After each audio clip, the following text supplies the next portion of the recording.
இப்போ இங்கே முத்து இருக்குதா, இந்த முட்டை வந்து நீங்கள் கையால் எடுக்கணும். இந்த 2 விரல்ல எடுத்து இப்படி எடுத்து உன் கைக்குள்ளேயே வச்சுக்கணும். இப்படி நிறைய உன் கையில் எவ்வளவு அடக்க முடியுதோ அந்த அளவுக்கு நீங்கள் எடுத்துக்கிட்டே இப்படி கைக்குள்ளேயே வச்சுக்கணும். இப்படி கைக்குள்ளேயே வச்சுக்கணும். சரியா? எடுத்துட்டு கீழே தான் வச்சிடக்கூடாது. உன் கைக்குள்ளேயே தான் வச்சுக்கணும். இப்போ பாரு, இப்படியே நான் எடுக்கிறேன்னா ஒவ்வொன்றா மிஸ் எடுக்கிறேனம்மா. எடுக்கிறேனா இல்லையா கண்ணு? ஆமாங்க மேம். எடுக்கிறேனா என்ன பாரு, எடுக்கிறேனா? இப்போ இது மாதிரி வீட்டில் போய் நீ ப்ராக்டிஸ் எடுக்கணும். வீட்டில் போய் எப்படி மேம் ப்ராக்டிஸ் எடுக்க? முட்டு இல்லைன்னு சொல்லுவீங்க.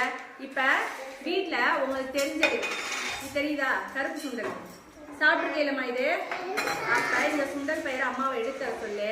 வீட்டில் என்ன பண்ணணும்னா இதவே இப்போ நான் சொன்ன மாதிரியே பார்த்தீங்களா, இப்படி கைக்குள்ளேயே அடக்கமா எவ்வளோ தூரம் எடுக்க முடியுமோ அவ்வளோ தூரம் இப்படி எடுத்துக்கிட்டே இருக்கணும். சரியா? கையில் ஃபுல்லாக எவ்வளோ தூரம் கையிலேருந்து உங்களுக்கு எவ்வளோ பிடிக்க முடியுமோ அந்த அளவுக்கு இப்படி ஒவ்வொன்றா எடுத்து கைக்குள்ள வைக்கணும். செய்யலாமா? ரொம்ப ஜாலியாக இருக்கோ? செய்யுங்க செய்யுங்கடா.